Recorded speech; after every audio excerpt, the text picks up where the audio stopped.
Hari ini saya ingin berbagi ilmu sedikit tentang penerapan budaya positif di sekolah selama saya mengikuti kegiatan CGP, calon guru penggerak.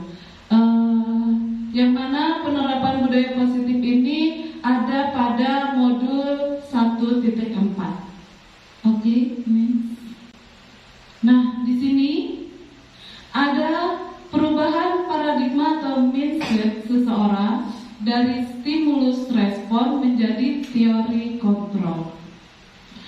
Yang pertama yaitu stimulus respon, itu ada realitas atau kebutuhan kita sama, semua orang melihat hal yang sama, kita mencoba mengubah orang berpandangan sama dengan kita.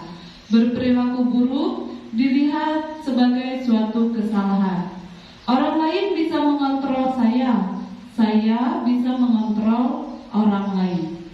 Pemaksaan ada pada saat bujukan gagal.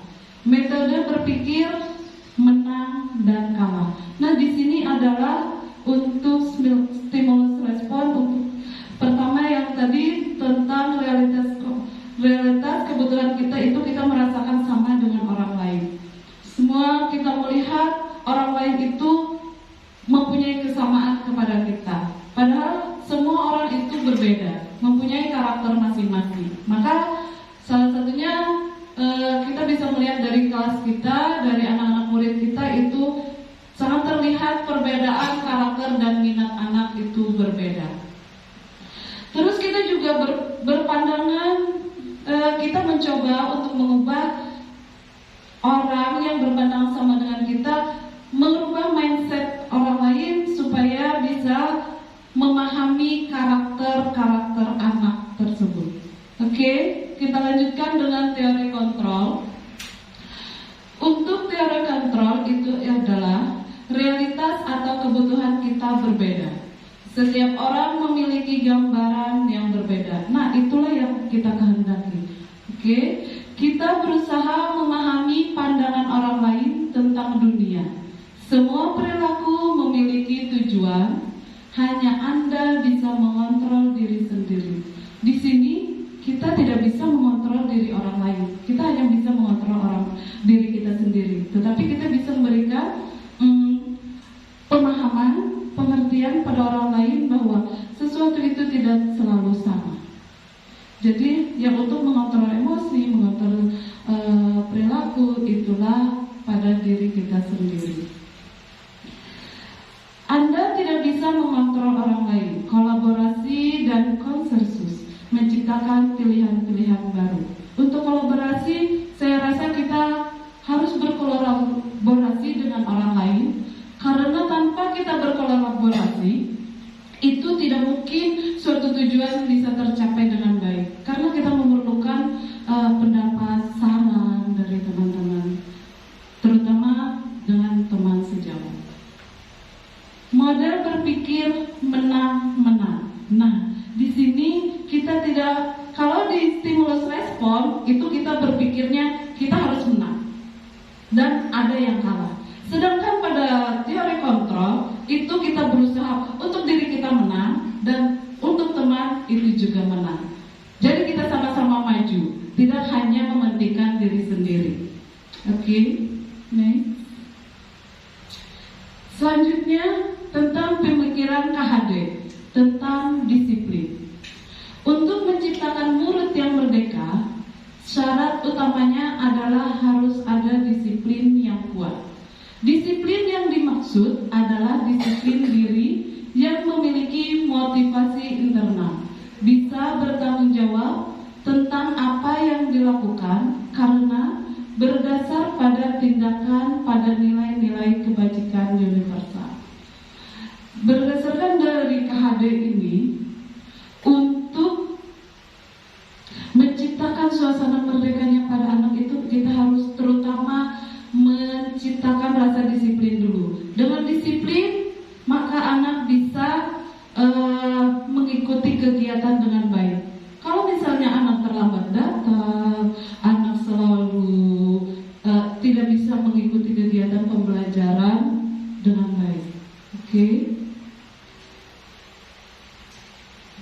Nah, di sini yang akan kami sampaikan yaitu pengertian tentang budaya positif. Budaya positif adalah suatu kebiasaan yang bernilai positif yang di dalamnya mengandung sejumlah kegiatan yang mampu menumbuhkan karakter murid. Budaya positif perlu dibangun di lingkungan sekolah maupun dalam suatu kelas, yaitu dengan membuat kesepakatan kelas tentang keyakinan kelas. Nah, di sini untuk pembiasaan budaya positif itu biasanya pada anak TK harus dilakukan dengan pembiasaan yang baik yang dilakukan setiap hari. Salah satu contohnya yaitu kita tadi, misalnya setiap kali anak datang dari rumah ke sekolah disambut oleh guru, bersalaman dengan guru-guru yang ada di sekolah. Terus itu bisa menjadikan kebiasaan kepada anak, terutama saat dia datang ke sekolah. Nah, kemudian kalau di dalam kelas biasanya kita sebelum kegiatan pembelajaran kita memulainya dengan berdoa. Dengan begitu akan anak menjadi terbiasa. Sebelumnya untuk yang kegiatan-kegiatan pembiasaan tersebut kita perlu membuat keyakinan kelas. Itu adalah kesepakatan kita antara guru dan murid. Oke. Nah, disinilah keyakinan kelas. Salah satu disiplin positif yang bisa kita terapkan dalam membangun budaya positif di sekolah. Dengan adanya keyakinan kelas di setiap kelas, diharapkan dapat mewujudkan tujuan pendidikan yang berorientasi pada profil pelajar Pancasila. Nah, di sini untuk kegiatan keyakinan kelas itu tadi kita harus menerapkan disiplin positif, tetapi harus bertujuan dengan mewujudkan profil pelajar Pancasila. Di situ maksudnya kita berusaha untuk mewujudkan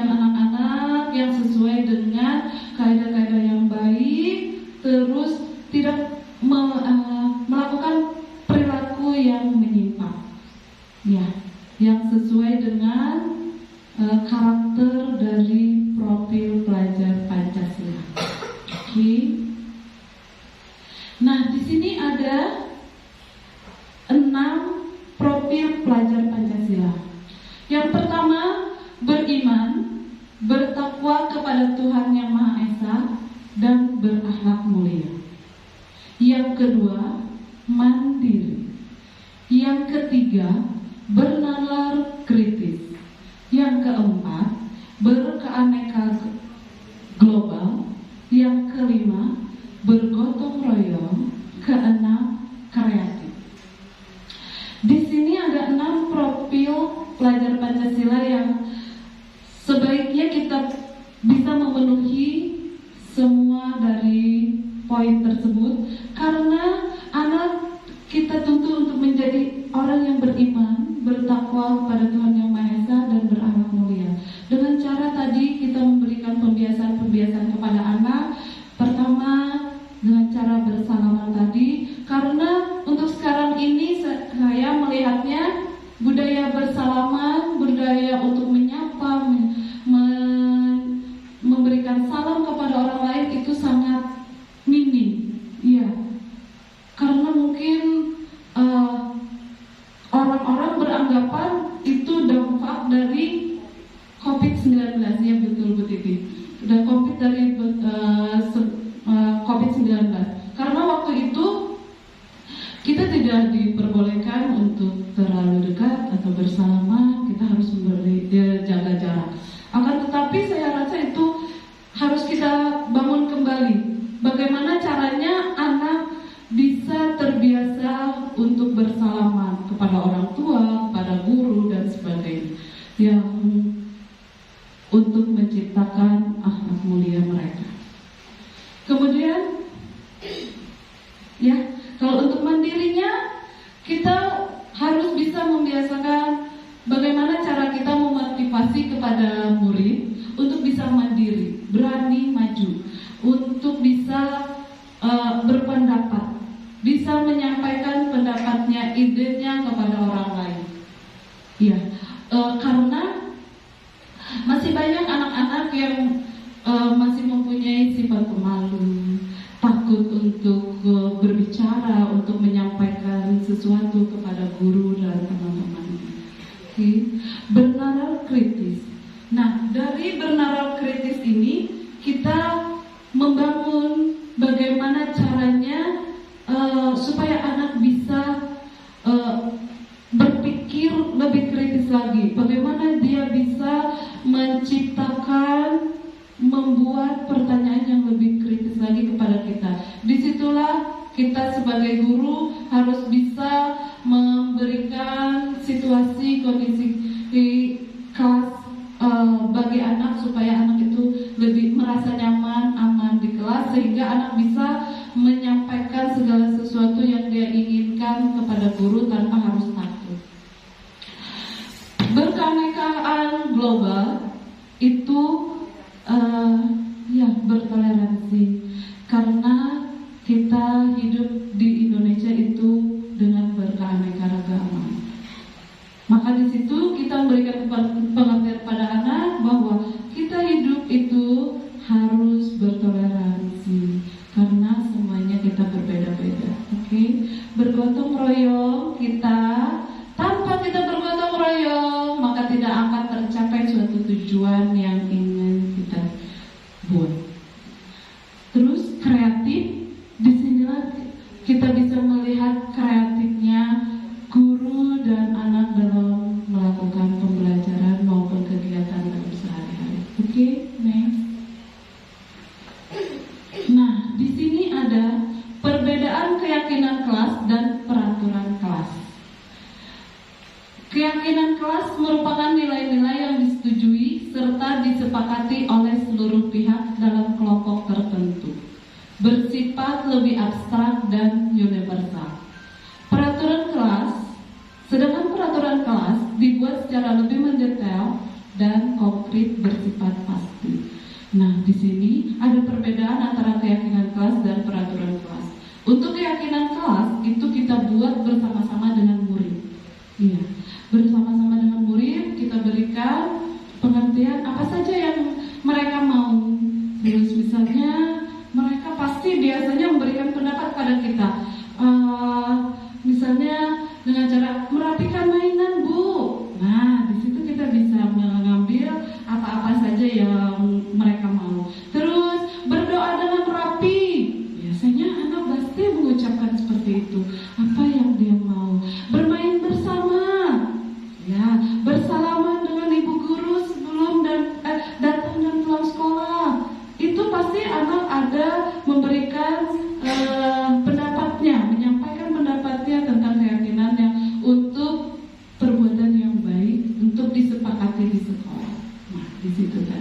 Oke.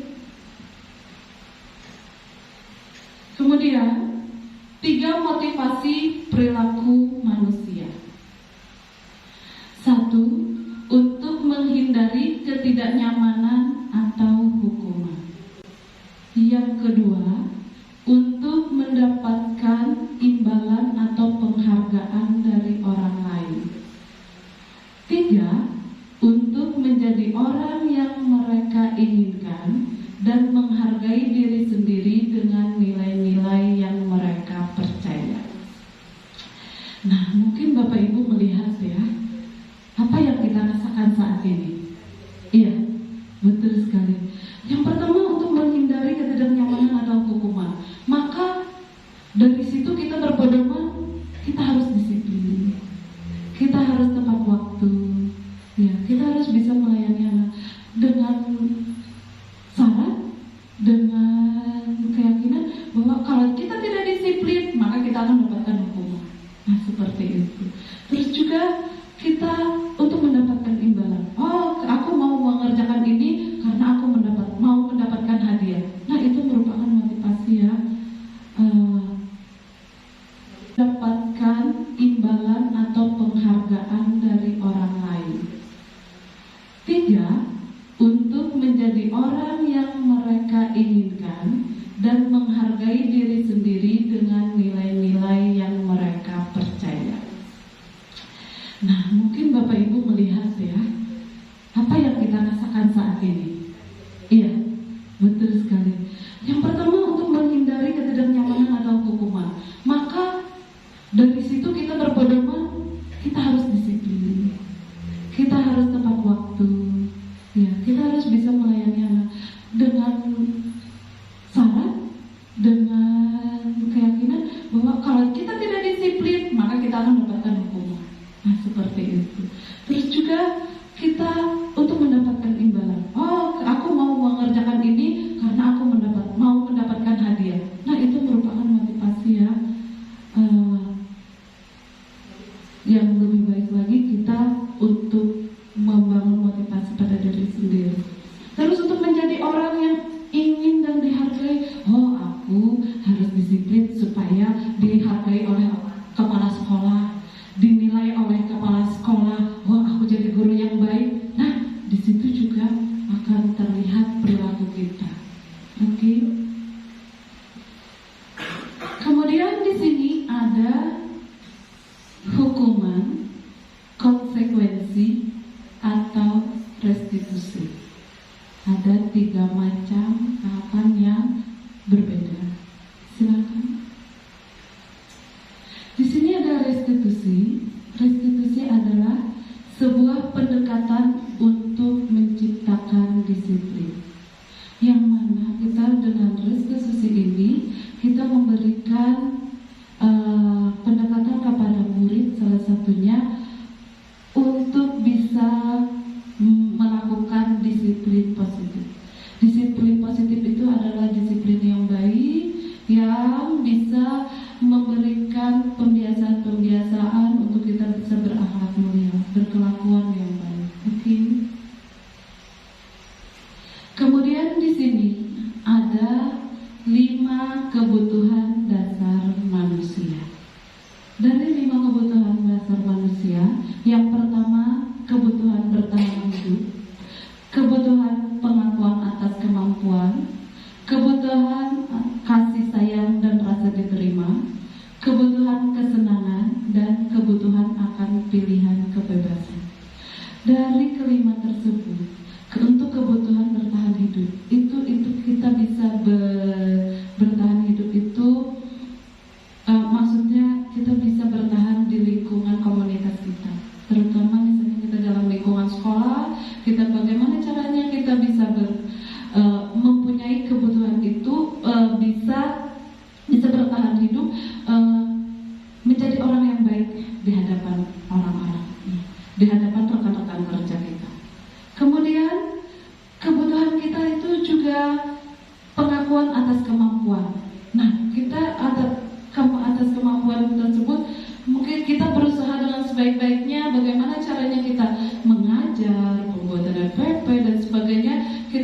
lakukan dengan cara dengan harapan kita bisa diterima oleh teman sejawat, dengan kepala sekolah, dengan pengawas dan sebagainya, supaya kita bisa diterima bahwa kita itu adalah orang yang mampu.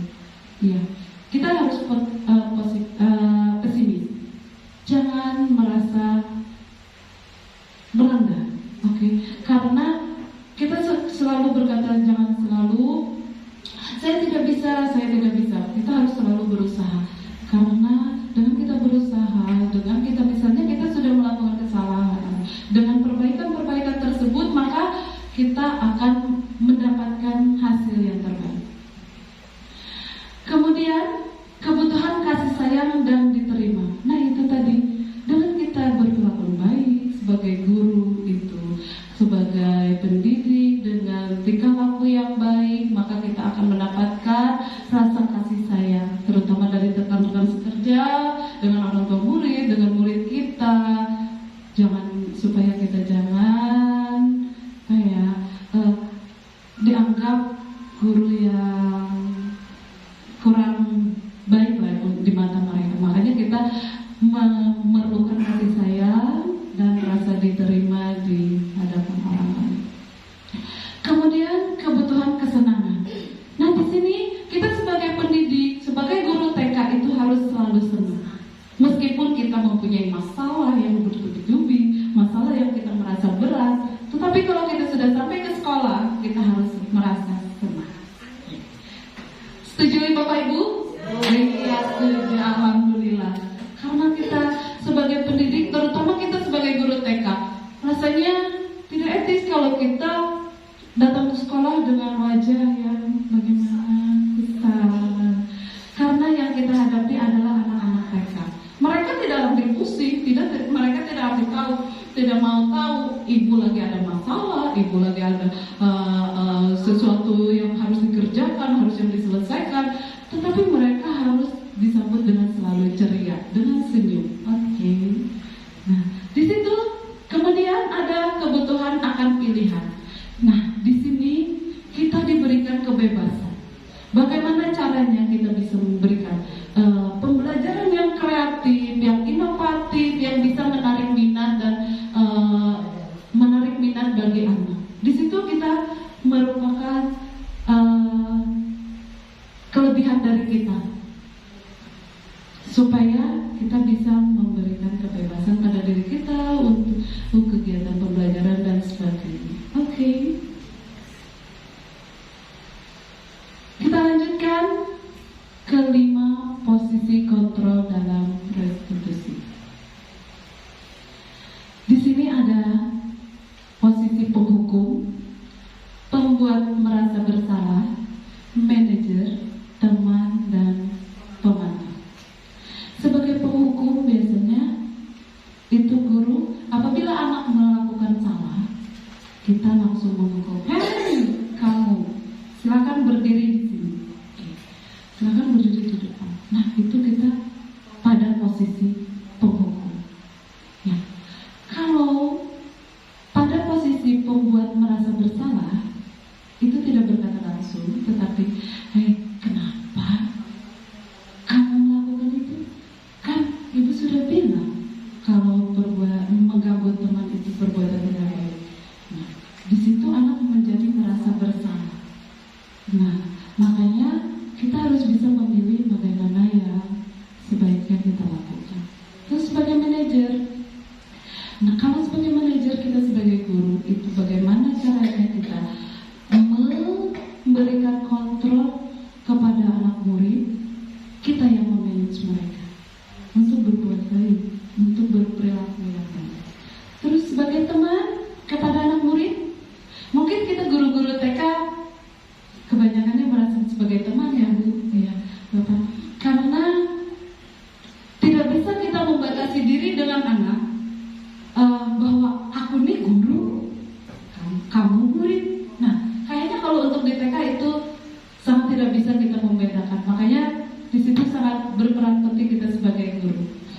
Kita bisa menghadiri, mengikuti kegiatan-kegiatan mereka. Misalnya mereka bermain balok, mereka bermain kalau kita Banjar itu ajak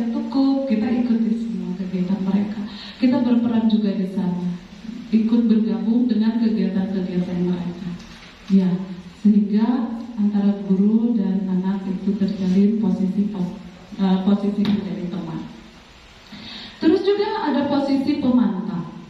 Posisi pemantau itu kita sebagai guru hanya melihatkan kegiatan dan aktivitas anak. Bagaimana dia melakukan kegiatan-kegiatan di sekolah, bagaimana dia melakukan perihal-perihal yang mereka lakukan. Kita hanya sekedar memantau dan melihat bagaimana keadaannya, situasi di sekolah. Oke.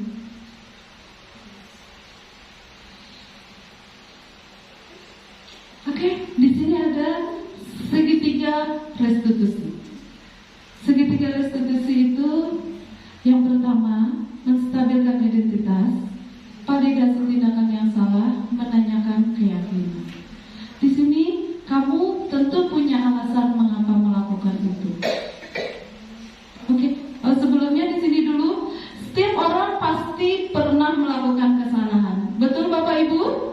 Betul sekali, karena kita tidak mungkin semuanya sempurna. Kita pasti ada salah, benar dan salahnya perilaku yang kita lakukan. Kamu bukan satu-satunya yang pernah melakukan ini. Betul, kita tidak hanya satu-satunya yang melakukan ini. Misalnya kita yang terlambat dan sebagainya, itu tidak hanya kita. Di luar sana masih banyak orang yang melakukan itu. Tapi bagaimana cara kita mengatasinya? Kamu tentu punya alasan mengapa melakukan itu. Nah, kita terlambat misalnya tadi kata Bu Titi apa ya? Bu Titi atau Bu Guru siapa yang kebocoran ban pagi tadi? Nah, iya, Bu Titi berarti. Bu Titi itu tadi bilang terlambat sekolah karena kebocoran ban. Nah, itu di situ tadi karena mempunyai alasan tertentu, bukan karena kesengajaan oleh Bu Titi untuk terlambat datang ke sekolah. Oke. Adakah cara yang lebih efektif untuk mendapatkan apa yang kamu butuhkan? Nah, dengan cara apa kita yang lebih efektif bisa memenuhi kebutuhan kita? Bisa kita memilihnya sendiri. Bagaimana caranya? Supaya bisa memenuhi kebutuhan yang kita perlukan. Keyakinan kelas apa yang telah kita sepakati? Nah, tadi sudah saya katakan, untuk keyakinan kelas itu kita bisa memberikan masukan pada murid dan mereka akan merespon apa yang akan disepakati antara guru dan murid. Kemudian kamu ingin menjadi orang yang seperti apa? Untuk itu kamu ingin menjadi orang yang seperti apa? Itu tergantung pada niat hati kita, niat hati guru. Bagaimana caranya untuk menjadikan kita menjadi orang yang baik, orang yang beriman, berakhlak mulia, yang sesuai dengan profil pelajar Pancasila tadi.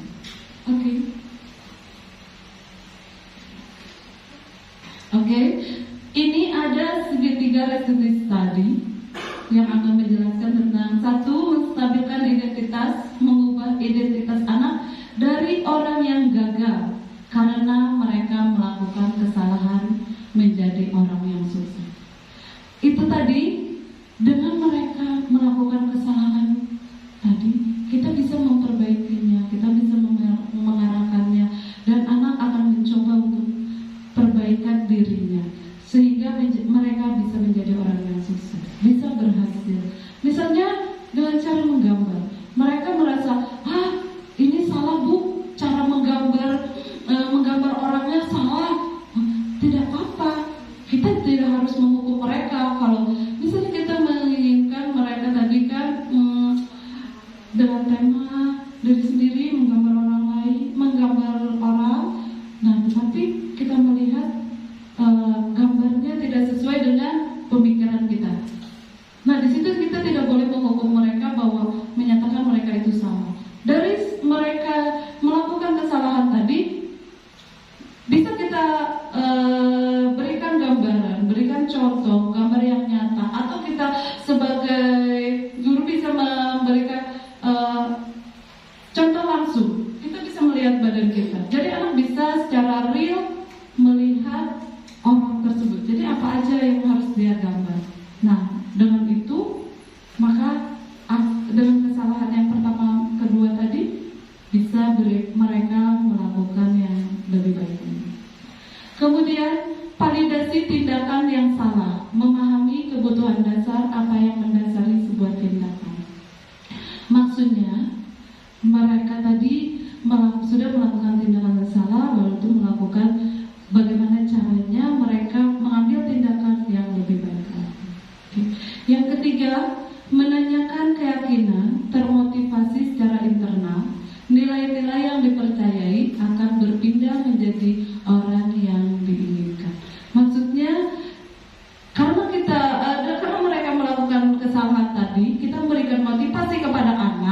supaya jangan takut, harus berani mencoba kembali. Dan itu menjadikan motivasi mereka agar mereka bisa percaya diri, bisa melakukan yang terbaik, yang sesuai dengan yang diinginkan. Mungkin sampailah kita pada penghujung. Iya. Di sini kalian sebagai guru penggerak dengan motivasi guru bergerak Indonesia maju. Nah, di situ tadi itulah hasil materi yang sudah saya terima selama mengikuti kegiatan CGP. Salah satunya tadi adalah budaya positif. Namun masih banyak lagi sebenarnya dari modul 1.1, modul 1.2, modul 1.3, modul 1.4 ini yang masih banyak materi yang harus kita paparkan.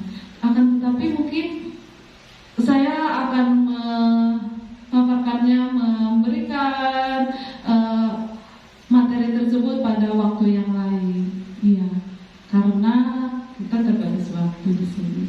Nah, makanya bagaimana Bapak Ibu tadi tentang budaya positif tadi mungkin mudah-mudahan bisa dimengerti ya. Oke.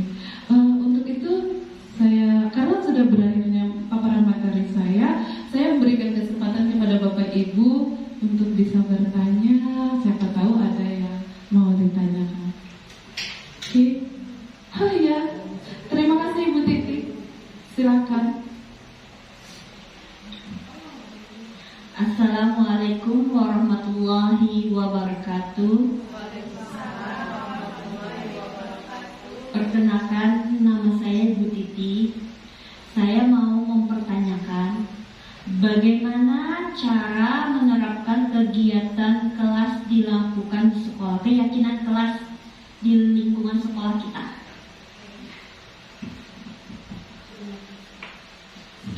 Terima kasih Bu Titi tadi sudah memberikan pertanyaan, yaitu tentang bagaimana caranya kita untuk menerapkan keyakinan kelas di lingkungan sekolah.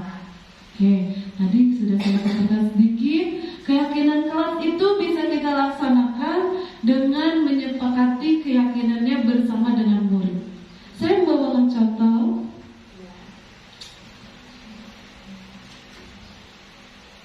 Nah,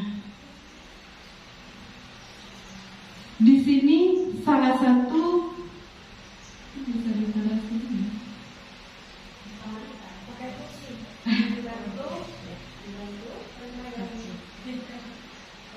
Iya, bisa ya. Bisa dilihat Bapak Ibu? Iya, alhamdulillah. Di sini saya pernah melakukan untuk kegiatan keyakinan kelas bersama murid. Kalau hanya dengan berkata-kata, itu mungkin anak lebih sulit untuk menerima apa yang kita maksudkan dengan keyakinan kelas, dengan kesepakatan kelas. Maka saya menerapkannya yaitu dengan cara menampilkan gambar-gambar yang berperilaku baik dan yang tidak. Bagaimana caranya? Anak disuruh untuk maju ke depan memilih. Namun sebelumnya kita sudah memberikan gambaran bahwa gambar-gambar yang ada di sini. Nah, di sini kemarin saya boleh Bu Ida untuk membantu atau harus pakai kursi ya? Oke. Terima kasih Bu Ida yang sudah membantu.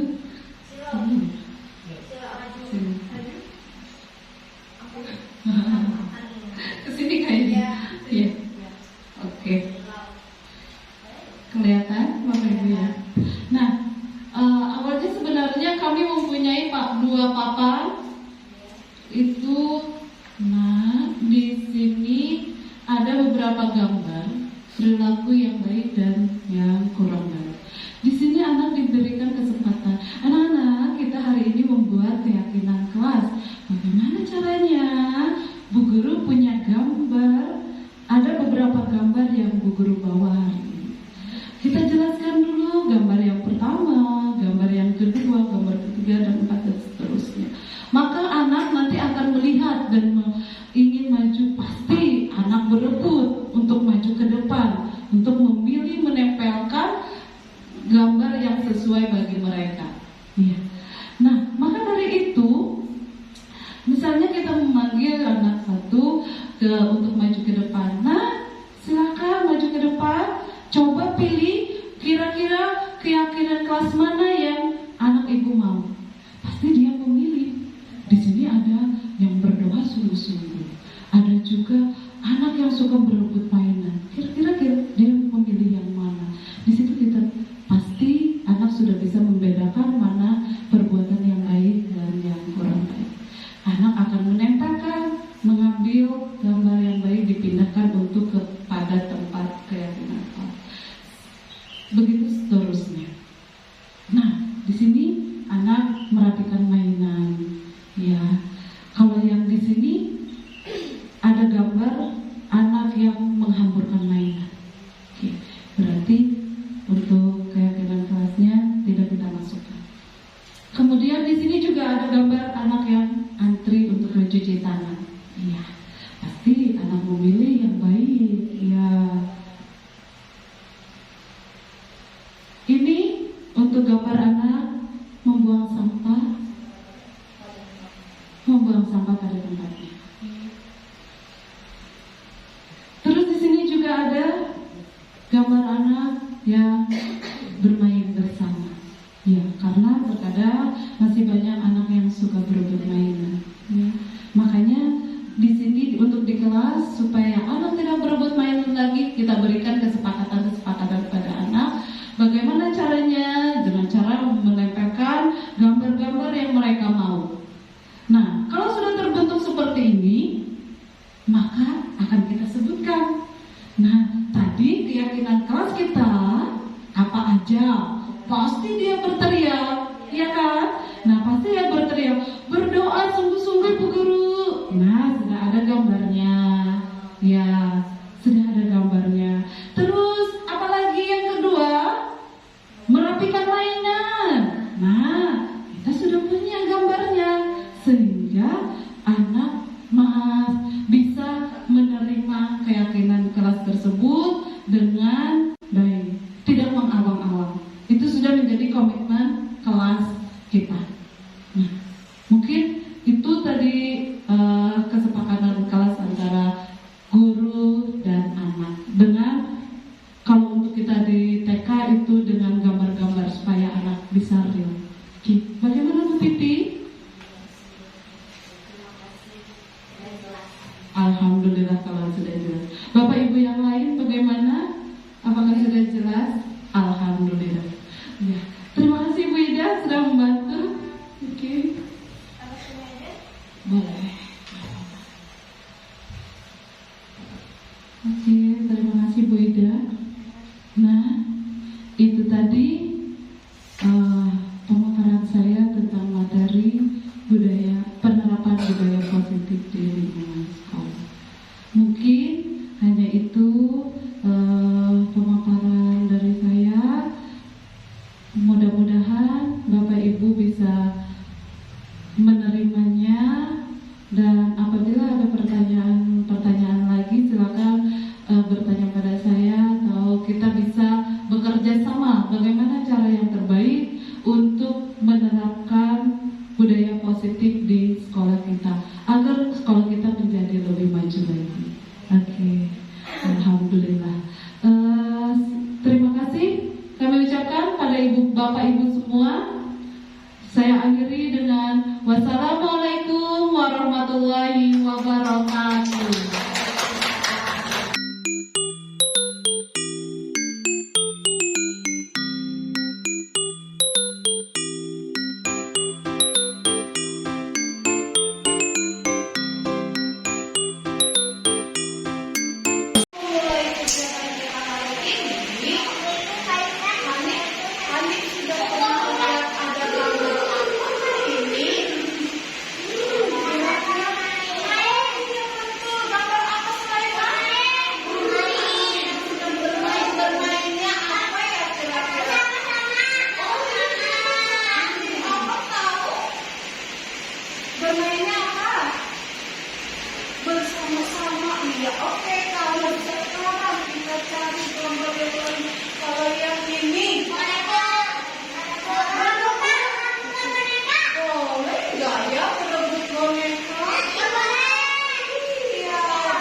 keyakinan bahwa siapa yang paling hebat, bisa memilih gambar yang baik dan yang tidak baik. Oke, siap?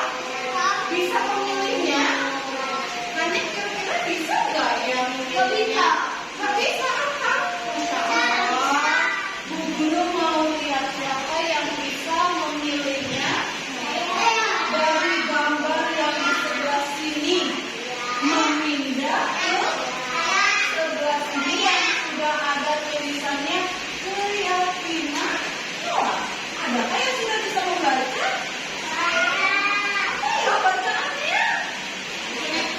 Oh mantap, Arkan sudah tahu. Yang lain ada yang bisa? Apa bacaannya? Oh, bacaannya keyakinan. Oke, siap? Mantap. Di sini tadi ada macam gambar ya. Tadi ada macam-macam gambar. Sudah ingat? Kira-kira ini perbuatan baik. Boleh kan kelas kita lagi? Oh iya betul. Harus saling satu berkali. Adakah yang berani maju ke depan yang pertama? Hebat, Bu Guru pilih. Yang mana yang Bu Guru pilih? Yang maju duluan. Yasmin, oke. Yasmin coba pilih mana yang kira-kira suaranya yang paling baik. Datang ke sebelah sini. Kira-kira gambar apa ini? Kata Yasmin, ini anak-anaknya lagi ngapain ya? Oh, merapikan mainan. Oke, terima kasih Yasmin. Sekarang siapa lagi yang berani? Sekarang Pati aja deh, Pati dari tadi diam aja. Pati boleh maju ke depan? Coba pilih mana kreativitas yang baik buat Pati. Kira-kira siapa ya? Gambar yang mana ya? Gambar yang mana yang Pati pilih? Bu, silakan di sini. Kenapa Pati mau pilih yang ini? Karena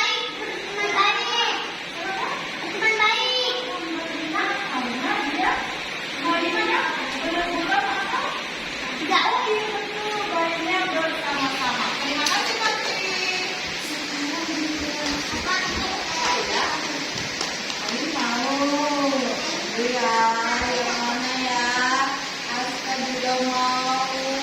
Coba Bu Guru pilih. Ali, silakan Ali silakan pilih mana gambar yang baik ya. Saya.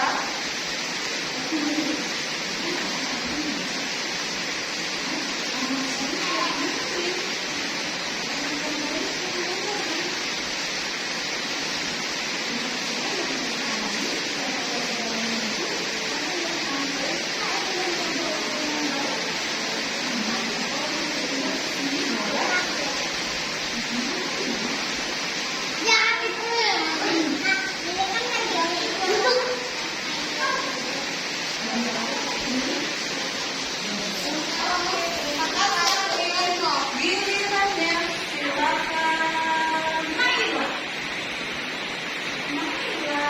silakan. Kira-kira Naila memilih gambar yang mana ya? Yang anak baik, oke? Iya, cukup. Oh, gitu. Gimana kita sama boleh? Kenapa akan pilih ini? Kenapa? Oh, iya. Oke, terima kasih Akan. Tepuk tangan dulu. Alhamdulillah, terima kasih. Sekarang Bu Guru mau ada lagi. Disebutnya masih semangat nggak? Tetap semangat.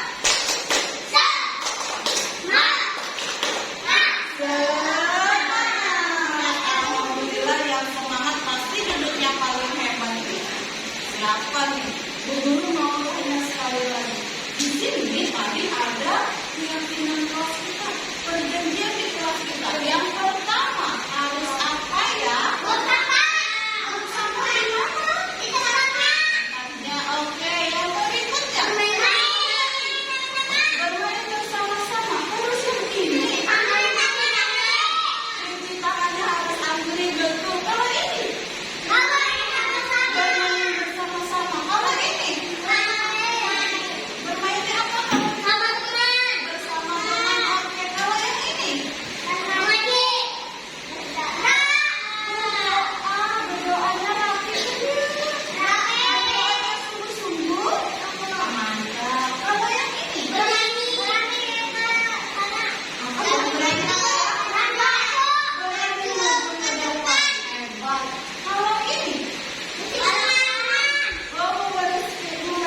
Saya Eliani SPD, Kepala PK Negeri Intan Lestari Martapura. Alhamdulillah setelah mendengar materi tentang budaya positif yang disampaikan oleh calon guru penggerak, banyak ilmu dan informasi baru yang kami peroleh dapat memberikan inspirasi bagi rekan sejawat untuk mengembangkan budaya positif di lingkungan kelas maupun sekolah, khususnya membuat keyakinan kelas bersama anak sehingga budaya positif sekolah dapat terlaksana dengan baik. Alhamdulillah. Diakhiri dengan Assalamualaikum warahmatullahi wabarakatuh.